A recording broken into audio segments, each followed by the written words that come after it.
Hola, les doy la bienvenida a esta primera clase de Historia Antigua, en la que vamos a comenzar con el primer bloque de la materia, que se refiere a la historia del cercano Oriente Antiguo, y vamos a comenzar dentro de ese bloque con el primer tema, que es la Revolución Neolítica. Si vemos un pequeño temario de lo que vamos a ver en esta clase, quiere decir que vamos a comenzar por la difusión del Homo sapiens por el planeta Tierra. Vamos a continuar discutiendo las características del Paleolítico Superior y cómo es la vida de los cazadores recolectores en ese periodo. Vamos a continuar después con la transición hacia el sedentarismo que se da hacia finales de ese periodo paleolítico, y eso nos va a llevar a su vez a discutir ya así la domesticación de plantas y animales en el creciente fértil, lo que conocemos verdaderamente como la revolución neolítica. Y ese cambio va a llevar después a la aparición de las primeras aldeas y poblados. Vamos a culminar finalmente con un análisis de lo que es esta nueva economía neolítica generada por estas transformaciones. Y por último, vamos a cerrar la clase con una pequeña conclusión que nos va a conectar los temas tratados hoy con lo que vamos a ver en las próximas clases. Entonces, comenzamos, como decíamos, por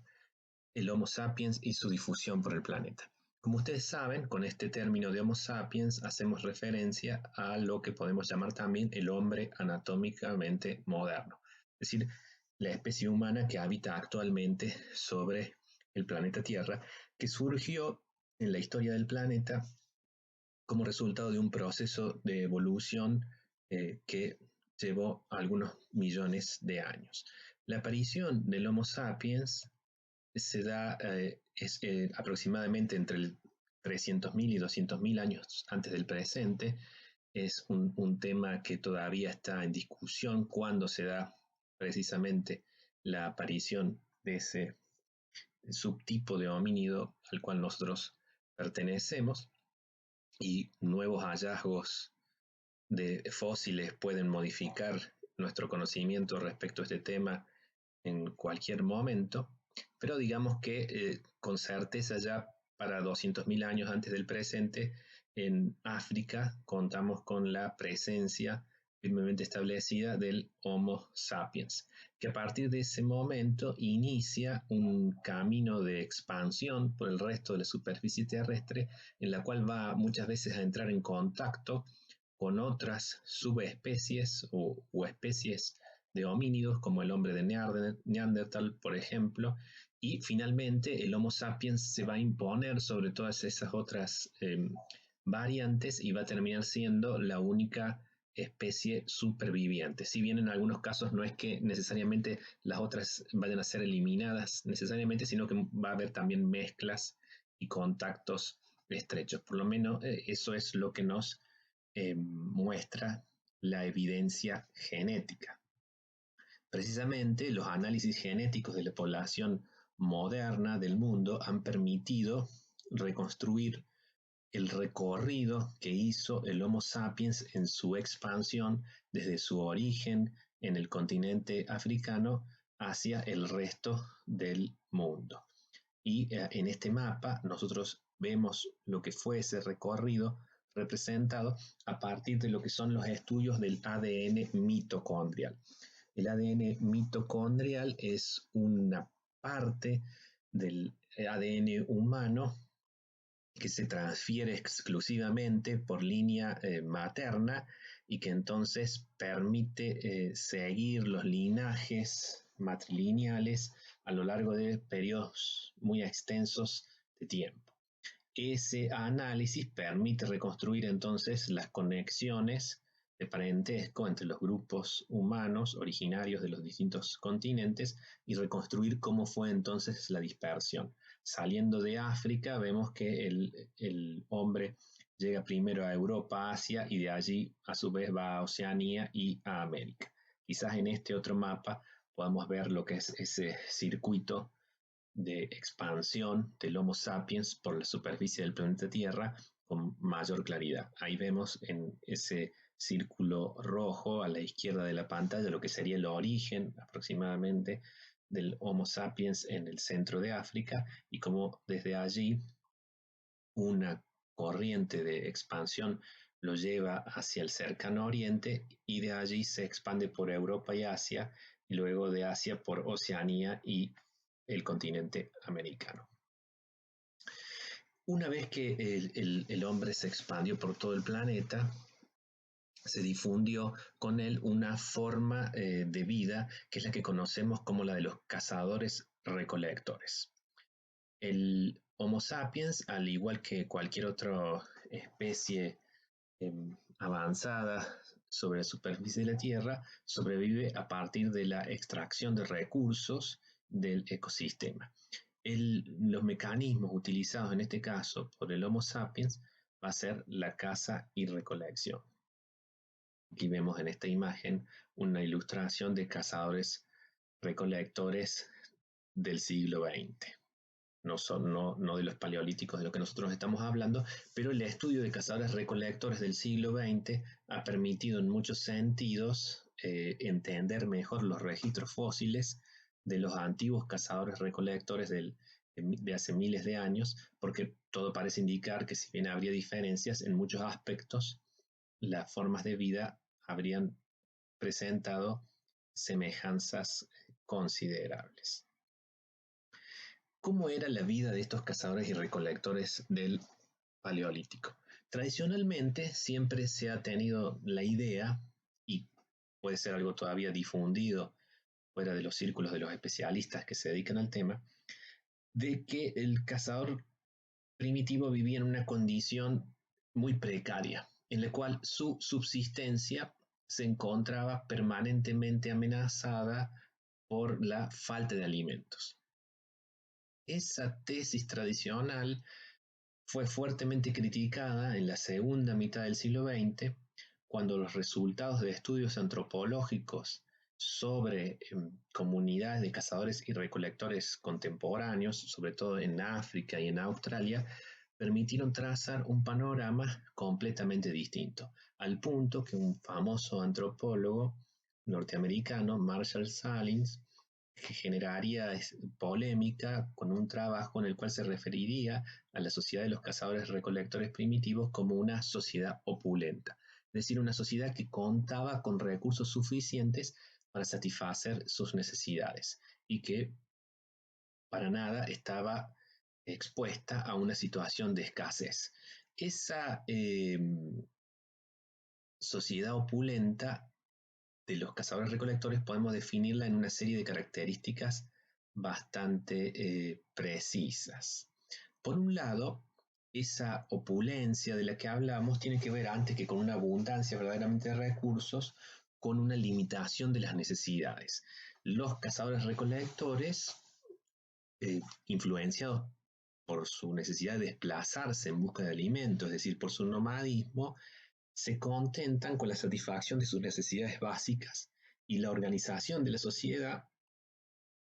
de esas pequeñas sociedades que son estas bandas de cazadores y recolectores, se concentra exclusivamente en la satisfacción de esas necesidades limitadas.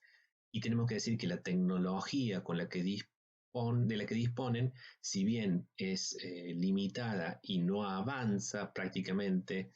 es casi inmóvil a lo largo del tiempo, sin embargo, está muy adaptada a esas necesidades limitadas que ellos necesitan satisfacer. Esa tecnología permite a los cazadores-recolectores acceder a una dieta muy variada que le da una vida saludable y uno podría decir hasta placentera, que le permite además una esperanza de vida que no es demasiado diferente de la del hombre moderno, siempre y cuando dejemos de lado el efecto estadístico de la mortalidad infantil, que por supuesto era enormemente alta en esta época, porque no solo los infantes estaban expuestos al riesgo de este modo de vida, sino que aparte en estos grupos humanos, para mantener un control de la población, era habitual que se practicara también el infanticidio. Pero si dejamos de lado ese efecto de la mortalidad infantil, los cazadores recolectores que llegaban a una edad adulta podían esperar una vida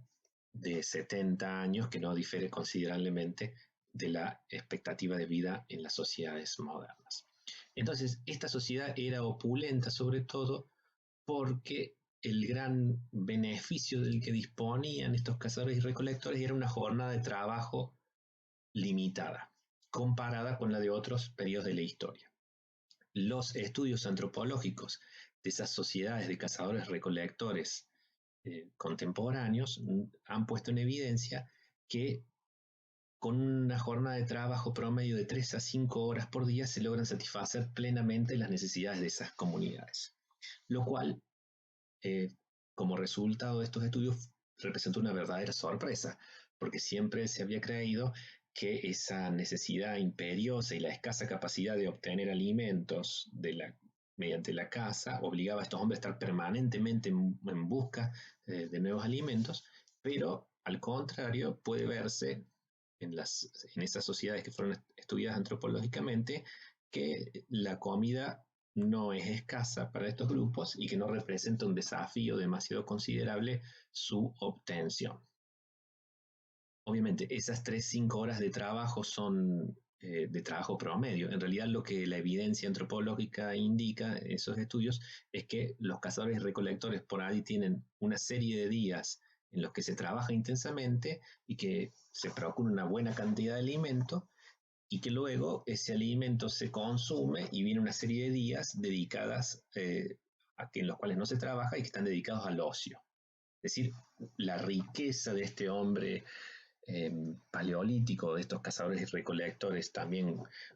modernos, tiene que ver con una amplia disponibilidad de tiempo libre que se dedica al ocio y a otras actividades sociales, y sino también a actividades culturales y artísticas. Tenemos amplia evidencia en el registro arqueológico de cómo los hombres del Paleolítico invirtieron grandes cantidades de tiempo en el desarrollo de este tipo de actividades artísticas. Aquí en la pantalla pueden ustedes ver un ejemplo particularmente notable, las famosas cuevas de Lascaux en Francia, que tienen pinturas rupestres muy elaboradas y que evidentemente le implicaron a esos grupos humanos que las llevaron a cabo la inversión de una enorme cantidad de tiempo en su producción, lo cual nos habla obviamente de que estos grupos disponían de ese tiempo y que podían sobrevivir sin dedicar ese tiempo a la obtención de alimentos. Las pinturas rupestres son quizás el ejemplo más conocido, pero en realidad el registro arqueológico nos muestra en este paleolítico tardío, paleolítico superior, que estos grupos dedicaban tiempo a la producción de diversos tipos de objetos de arte. Aquí tenemos un ejemplo famoso, la Venus de Willendorf, datada aproximadamente entre el 28.000 y el 24.000 a.C., esta figurilla que nos muestra una mujer, una figura femenina, que se ha interpretado generalmente como una referencia a un culto de la fertilidad, a como una incipiente práctica religiosa. No se trata de hecho de una pieza única o excepcional, sino que el registro arqueológico, como nosotros vemos en este mapa, ha demostrado, en este caso en Europa, en diversos sitios, el hallazgo de piezas semejantes, de este mismo estilo. El trabajo, por supuesto, no solo se refiere en estas comunidades de cazadores-recolectores a la obtención directa del alimento, sino que también gran parte de ese trabajo que se lleva a cabo en la comunidad tiene que ver con la preparación de las herramientas, que en la tecnología paleolítica se produce sobre todo por este golpe de las rocas para darle la forma que se necesita para su uso como armas de cacería. Esta sociedad paleolítica, además de estas características que hemos descrito, es también notable por ser una sociedad igualitaria. Existen obvios factores que limitan la posibilidad de que se desarrolle una desigualdad dentro de estas sociedades. Por un lado, hay este estilo de vida nómade no permite la acumulación de posesiones. Esta es una característica notable que los antropólogos que estudiaron sociedades de cazadores-recolectores modernos siempre destacaron. Digamos, no hay un valor en estas sociedades de la posesión material, simplemente porque la necesidad del grupo de trasladarse hace que estos objetos, lejos de representar una ventaja, representen una molestia, una carga, un obstáculo. Entonces no hay una posibilidad de acumular posesiones que puedan marcar desigualdades. Por otro lado, el tamaño pequeño y la composición fluida y flexible de estos grupos hace que no surjan liderazgos fuertes que puedan transformarse en relaciones asimétricas estables dentro de esas sociedades. Y por el otro lado, esto sí ya lo sabemos en base solo a los casos de cazadores y recolectores contemporáneos, estas sociedades tienen una cultura con valores, lo que los antropólogos por allí denominan una economía moral que se opone a prácticas egoístas, sino que justamente aquí rigen los valores de la reciprocidad y la solidaridad dentro del grupo que impiden justamente la concentración de esa producción. Pero hacia finales del Paleolítico empezamos a encontrar en estas características que hemos trazado el desarrollo de algunos cambios. En concreto, la evidencia indica que a finales del Paleolítico estos cazadores han ido perfeccionando sus técnicas, han logrado una mayor seguridad en el abastecimiento de alimentos, y eso se refleja en que estos cazadores acumulan ciertos excedentes que le permiten permanecer más tiempo sin desplazarse. Y al permanecer más tiempo en un determinado lugar, empieza a cobrar sentido llevar a cabo mayores inversiones de tiempo en la construcción de viviendas y no solo aprovechar el refugio que puede ofrecer determinadas características del ambiente en el que se encuentran. En este caso, son muy interesantes los hallazgos llevados a cabo en un sitio arqueológico en Ucrania, conocido como Mesirish, donde se encontraron estas como chozas o cabañas construidas a partir de la osamenta de mamuts, que nos muestra la acumulación de varias de estas cabañas, que se trata como de una especie de aldea, pero en este caso sería una aldea temporaria, un asentamiento que se ocuparía por un periodo relativamente extenso de tiempo, pero que luego finalmente el grupo desarmaría y se trasladaría hacia otro lugar. Esa transición es muy importante porque nos está indicando la existencia en estas sociedades de cambios en su organización social. Y encontramos aquí sí ya en estas sociedades de cazadores las primeras evidencias de procesos de jerarquización social internas. No en Ucrania, pero en Rusia se han encontrado otros sitios arqueológicos, en este caso las tumbas de Sungir, que nos muestran enterramientos en los cuales encontramos personajes cuyos cuerpos han sido depositados cuidadosamente en la tierra, acompañados de ricos ajuares funerarios, que nos indican probablemente que estas personas dentro de su comunidad tienen como un estatus o prestigio especial que se refleja en estos dones distintivos que los acompañan en esa vida del más allá. Aquí tenemos la imagen de la tumba, del hallazgo arriba y la reconstrucción abajo de un hombre adulto, pero también se han encontrado ajuares semejantes en tumbas de niños. El trabajo se ha calculado que implicó la elaboración de estos ajuares, y son muchas horas de trabajo, miles de horas de trabajo, las que se han invertido en la elaboración de estos ajuares, que luego se entierran en la tierra y se pierden, lo cual nos está demostrando la inversión social en el honor que se le está rindiendo a este personaje. Estos grupos de cazadores recolectores de finales del Paleolítico pueden asentarse o desplazarse menos porque han perfeccionado notablemente sus técnicas de cacería. Y esto lo vemos particularmente en la región, ya enfocándonos en el área que nos interesa, que es la del creciente fértil, en, por ejemplo, este fenómeno que son las cometas del desierto, que ustedes tienen allí una foto aérea desde gran altura. Esta cometa se refiere por la forma que tiene, es un recinto cerrado de piedra de varias hectáreas de extensión,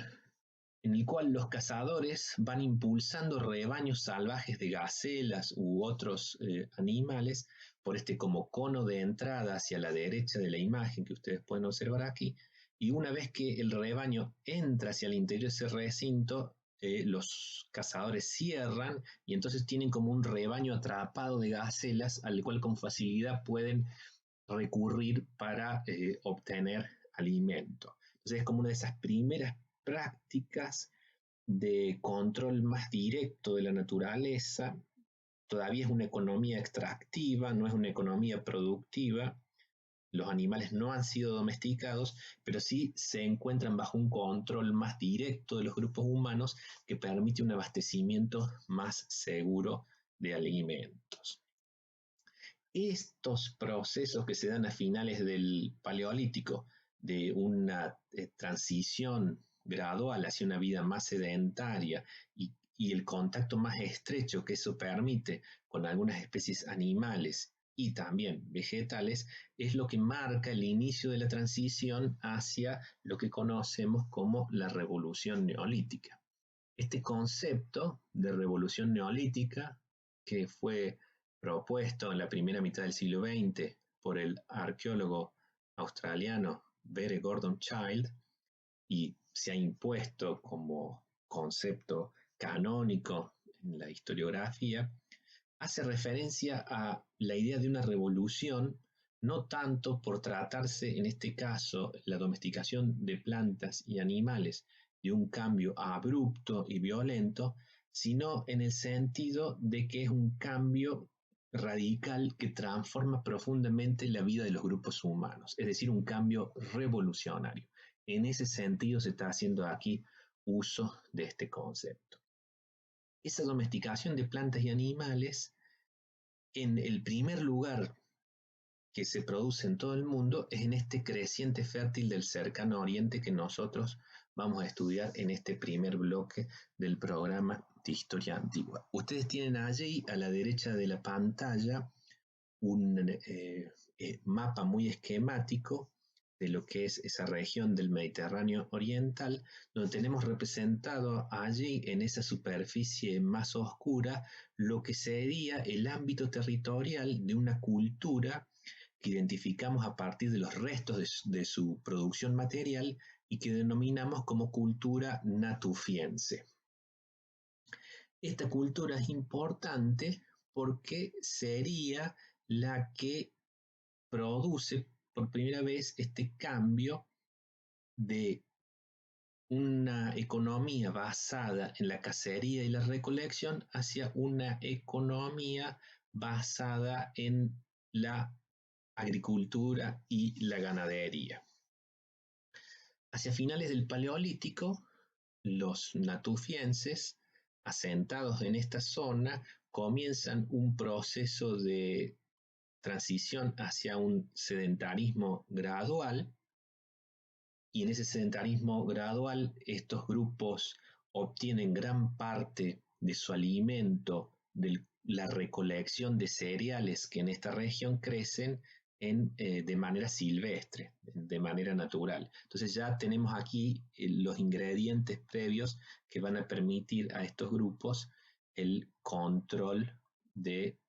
más profundo de esas especies animales. Entonces, si hacemos un repaso de esta cronología que hemos ido nombrando, tenemos el Paleolítico primero, de los cazadores nómades y recolectores. Después tenemos el Epipaleolítico, que sería esta cultura natufiana de la que estamos hablando, con cazadores y recolectores que ya se vuelven semisedentarios, y gradualmente se da una transición hacia lo que conocemos como el Neolítico precerámico A, donde se da verdaderamente ya la domesticación del trigo y la cebada, y luego el Neolítico precerámico B, donde ya hay un avance más profundo que tiene que ver también con la ganadería y con la construcción de asentamientos ya de mayores dimensiones. Una vez que se desarrolló este sistema agrícola basado en plantas y animales domesticados, luego desde este creciente fértil se expandió hacia otras regiones. Las causas de este proceso de transformación de la extracción de recursos de la naturaleza hacia la producción siguen siendo muy debatidas por los investigadores y existen teorías muy diferentes para explicarlo. Nosotros no vamos, por supuesto, aquí a dar una respuesta definitiva a este complejo tema, pero sí vamos a hacer un pequeño repaso de los que han sido algunas de las causas propuestas. Gordon Childe, que fue el autor que primero propuso este concepto de la revolución neolítica, vio como causa que le dio origen al cambio climático que se produjo al final de la última edad de hielo. Para Childe, con ese cambio climático en el cercano oriente, en esta región del creciente fértil, se habría generado un proceso de aridización, en el cual estos cazadores y recolectores de la región habían visto su forma de vida tradicional amenazada y ya no habrían podido obtener mediante la misma los alimentos que necesitaban para sobrevivir. Frente a este proceso de aridización, tanto los grupos humanos como los animales se habrían visto forzados a concentrarse alrededor de las regiones que conservaban humedad, los oasis de los que nos habla la teoría de Childe, y en ese espacio geográfico más estrecho, en el que se habría producido una interacción mucho más cercana entre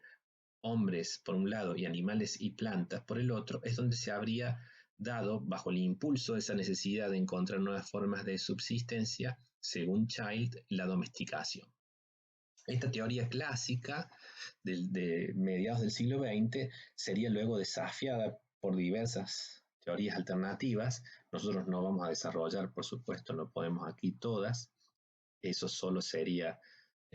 contenido suficiente para un curso, pero sí reseñar algunas de las más importantes. Como alternativa a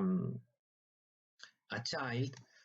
un arqueólogo norteamericano, Robert Braidwood, propuso su Hilly Flanks Theory, que es una teoría en la cual el cambio hacia la domesticación de plantas y animales se da en los piedemontes de los montes, de las montañas de los Sagros y de los Monte Tauros. Es una teoría que en ciertos sentidos construye a partir de la teoría de Childe, pero le agrega algunas novedades, sobre todo porque la investigación posterior a Childe demostró que el cambio climático que se produjo a final de la edad de hielo no tenía las características que él había presumido y que no se había producido en esta región un proceso de aridización. Entonces, le falta, digamos, a la teoría de Childe la justificación de ese origen climático que no se habría producido en la realidad. Braidwood piensa que en realidad lo que hubo aquí hubo un cierto componente climático que influyó, pero sobre todo hubo en determinadas regiones, que son estos piedemontes de la zona, como justo la confluencia de especies en un nicho ecológico enmarcado que permitió ese contacto más cercano y la domesticación. Otras teorías posteriores se han enfocado más en lo que se conoce en la arqueología como los modelos procesuales, en los cuales se establece como una mecánica de proceso en la cual es el sedentarismo que primero generan estos cazadores el que lleva a un incremento demográfico que pone presiones a la obtención de recursos de la naturaleza y que impulsa la experimentación con nuevas formas, y de esa experimentación surge la domesticación de plantas y animales. Podríamos ubicar, por ejemplo, al arqueólogo Lewis Binford dentro de esta serie. Finalmente, otro conjunto de teorías relacionadas con la anterior hacen el foco sobre todo en esta presión demográfica de los grupos cazadores-recolectores que van haciendo que ya no se pueda disponer de la misma cantidad de espacio para obtener alimento y que haya que concentrarse en un área más pequeña, y entonces hay que cambiar las formas de obtención de alimentos porque ese territorio más pequeño no puede sostener la población que antes se alimentaba de un área más amplia. Digamos como síntesis de esta discusión que lo más probable es que la revolución neolítica no haya sido el resultado de una única causa, no haya sido un fenómeno monocausal, sino que como factores originarios hayan contribuido tanto el cambio climático, sobre todo producto del final de la última edad de hielo, como las transformaciones sociales anteriores que ya venían desarrollándose en estos grupos de cazadores y recolectores y que les permitieron al mismo tiempo una mayor capacidad tecnológica, una mayor acumulación de conocimiento y a su vez generaron nuevas necesidades que pudieron satisfacerse a partir de esas nuevas condiciones. Entonces, hace unos 11.000, 10.000 años, los natufienses en este contexto iniciaron un proceso de cultivo y selección artificial y adaptaron gradualmente un patrón de asentamiento sedentario que ha podido ser comprobado claramente en el registro arqueológico. Los sitios natufienses se caracterizan por la construcción de este tipo de viviendas que son las casas pozos, en las cuales son casas, como su nombre lo indica, cavadas en la tierra. Esa depresión se construye adentro un muro y al interior con estacas de madera se genera la base de soporte para un techo. Esos asentamientos, ustedes ven a la izquierda una reconstrucción hipotética y a la derecha un plano de excavación donde se ve tanto los asentamientos como sobre todo también los enterramientos, que son una característica de esta cultura natufiense. Los enterramientos están siempre en un ambiente muy cercano, compartiendo el espacio con las viviendas.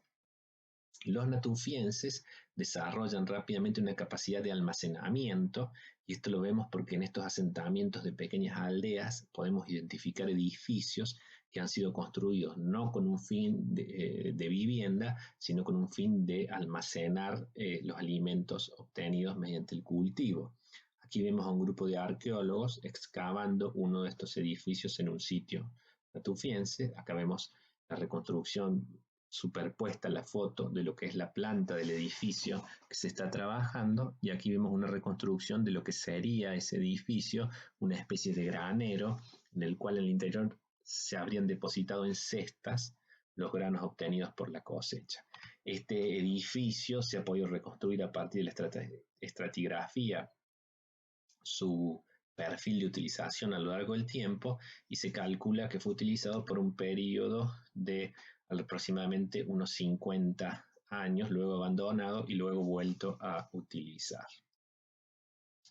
Los natufienses siguieron siendo cazadores-recolectores, no abandonaron completamente esa forma de obtención de alimentos, pero combinaron esas actividades con el cultivo incipiente de cereales. Y entonces ahí vemos esta característica de que en los sitios natufienses encontramos tanto, por un lado, como ustedes pueden ver debajo a la izquierda, puntas de flecha y puntas de lanzas utilizadas para la cacería, como también implementos ya netamente agrícolas, como las hoces para el cosechar el cereal que ustedes ven a la derecha debajo, o los morteros, los típicos morteros utilizados para la molienda del grano. En este caso, en este mortero, la base es de piedra caliza y la piedra de moler es de una piedra más dura, el basalto. Entre las nuevas tecnologías de este periodo neolítico, justamente la diferencia con el paleolítico es el desarrollo de herramientas de piedra pulida. Entonces ya tenemos herramientas que tienen características morfológicas diferentes, más desarrolladas, herramientas en las cuales se invierte mucho trabajo, pero que luego eso se recompensa con una utilidad también mayor en el desempeño de las tareas. En este caso también vemos una piedra de molienda, un poco más tosca que la que veíamos en la imagen anterior, y una especie de azada con unas hoces y un hacha, todas de piedra pulida. Obviamente, el cambio de pasar de ser recolectores de cereales que crecían en en el campo silvestre a pasar a ser cultivadores de esas mismas plantas, generó un proceso muy importante de selección artificial, a partir del cual estos primeros granjeros volvían a sembrar las semillas de las plantas que habían tenido las mejores características. Y de esa forma producían un proceso de selección en el cual esas características, con el paso de las generaciones de cultivo, tendían a acentuarse con el tiempo. Pero nosotros vemos ahí a la izquierda de la pantalla lo que son esos trigos primitivos previos a la agricultura, que como ustedes ven se caracterizan por muy pocas semillas, y lo que son esas espigas ya después de la selección artificial, producto de la agricultura, mucho más cargadas de grano, que permiten, por supuesto, un rendimiento muy superior. Y en este mapa, entonces, una vez que vemos cómo estos avances, una vez que se desarrollaron en este núcleo del creciente fértil, gradualmente se fueron difundiendo por el resto del Oriente, hacia la Mesopotamia y hacia Egipto, y luego a partir de allí hacia zonas más distantes en el tiempo. En el mundo, procesos semejantes se dieron en diversos lugares, ¿no? Obviamente, nosotros estamos estudiando aquí el creciente fértil porque fue el sitio en que este cambio, esta transformación, se dio primero cronológicamente, y porque luego se conecta directamente con la historia de las sociedades del cercano oriente que queremos estudiar. Pero hay que decir que estos mismos procesos o procesos muy semejantes se dieron sin contacto directo, es decir, sin una influencia de estos primeros lugares de descubrimiento, de manera independiente en otras regiones del mundo. En el lejano oriente, donde ahí el cultivo fundacional de esta práctica o tradición agrícola va a ser el arroz, y también en el continente americano, en los Andes centrales y en Mesoamérica, donde aquí el cultivo fundamental de esta tradición agrícola va a ser el maíz. Y finalmente también en África, donde el cultivo va a ser el sorgo. A partir de estos núcleos de descubrimiento original, la práctica de la agricultura se va a difundir hacia el resto de la superficie terrestre. Con el paso del tiempo, estas aldeas muy incipientes que encontramos en los yacimientos más antiguos de la cultura natufiense van dando paso a aldeas con una arquitectura urbana ya más desarrollada, aldeas y poblados, pero que todavía no podemos llamar ciudades porque son, por un lado, asentamientos con una población pequeña y en los cuales no encontramos todavía evidencias ni de estratificación social ni de una división compleja del trabajo. El sitio que ustedes ven allí es el de Jericó,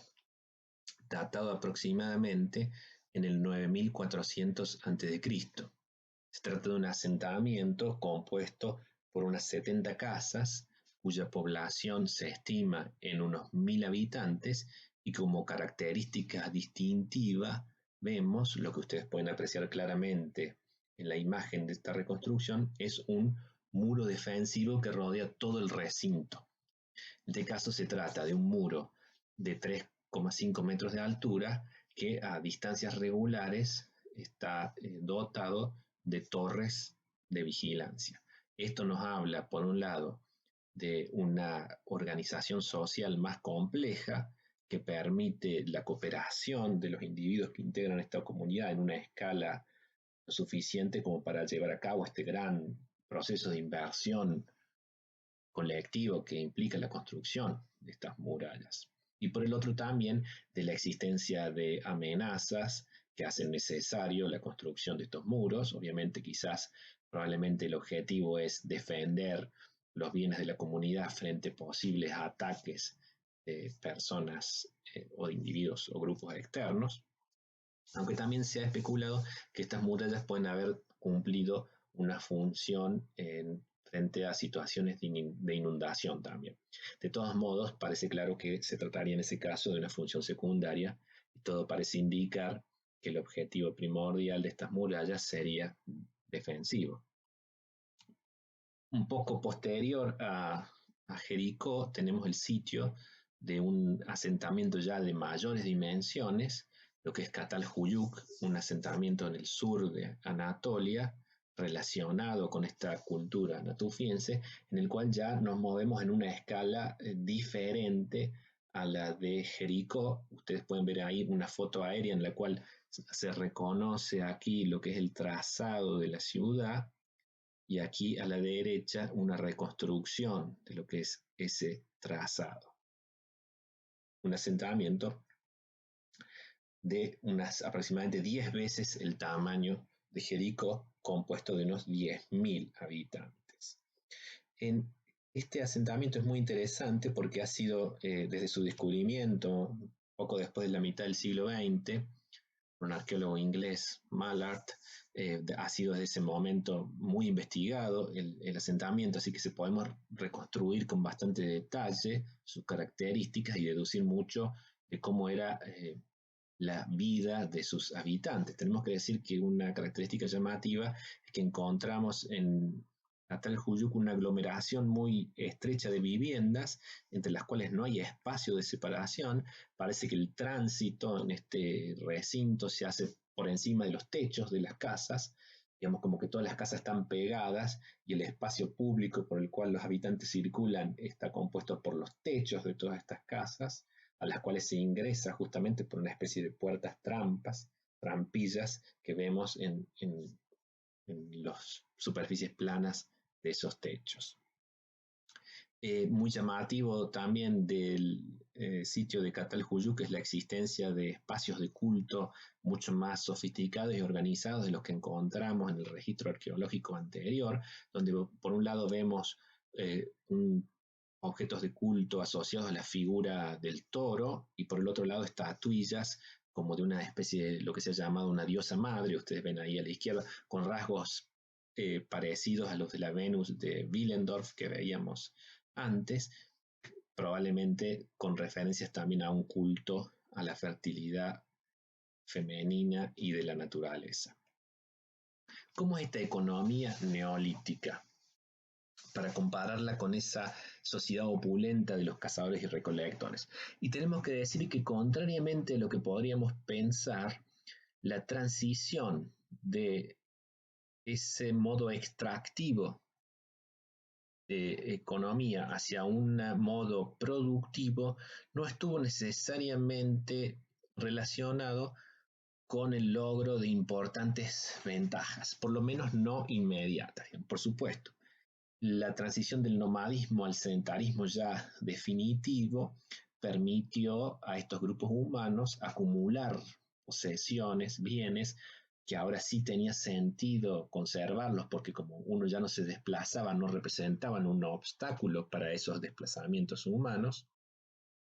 Eso permitió también un fuerte aumento de la dimensión de los asentamientos, pero paradójicamente este cambio también estuvo asociado a elementos que podríamos identificar como negativos, sobre todo porque el impacto más notable sobre la vida humana va a ser una mucho mayor exigencia de trabajo y una considerable reducción en la disponibilidad de tiempo para el ocio. Mientras que, como nosotros vimos al principio de esta clase, los cazadores y recolectores paleolíticos, probablemente con una jornada de 3 a 5 horas promedio por día, obtenían los alimentos que necesitaban, los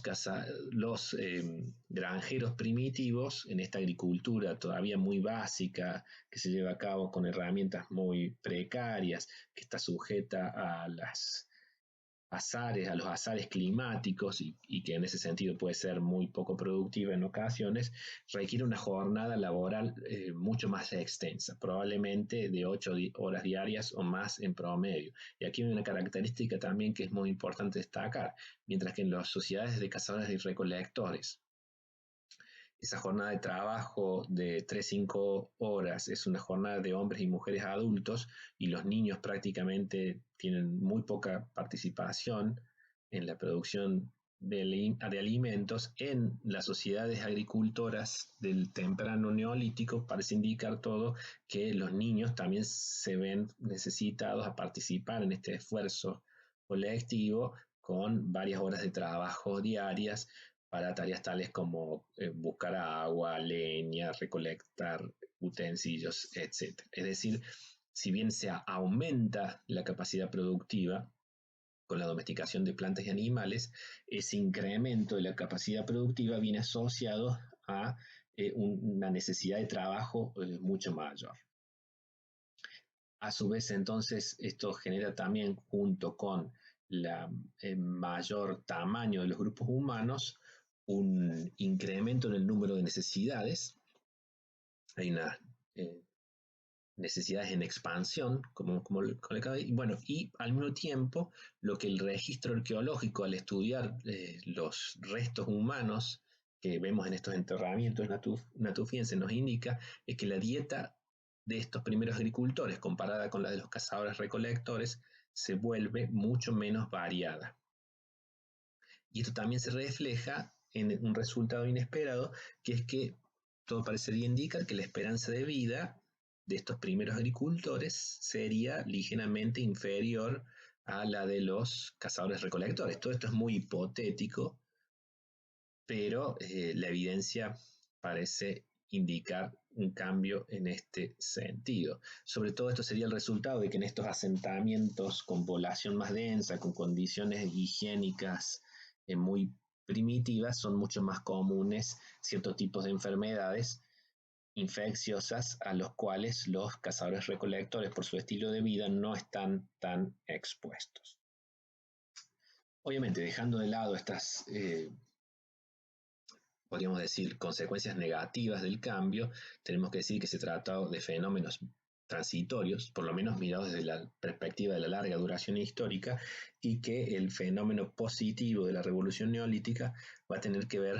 con el avance tecnológico, que por supuesto en esta primera etapa va a ser todavía muy lento y no se va a diferenciar considerablemente de lo que veíamos en la etapa final del Paleolítico. Sobre todo porque en estos asentamientos de la cultura natufiense no encontramos evidencias todavía de una fuerte estratificación social. Tanto en Jericó como en Catalhuyuk, los sitios arqueológicos parecen indicar que no existen diferencias sociales demasiado notables. Por lo menos no existen diferencias sociales que se reflejen en ese registro arqueológico, por ejemplo, con viviendas de características diferentes. Parece que toda la población de esos asentamientos vive en condiciones semejantes. Sin embargo, tenemos que decir que la revolución neolítica generó las bases que, como nosotros vamos a ver en las próximas clases, permitieron el desarrollo de la desigualdad. Sobre todo porque la revolución neolítica permitió crear riqueza en una escala completamente nueva. Y porque eso hizo necesaria la elaboración de normas sociales que regularan el traspaso de esos bienes acumulados de una generación a otra. El resultado de estos cambios es lo que algunos autores han llamado la gran desigualación.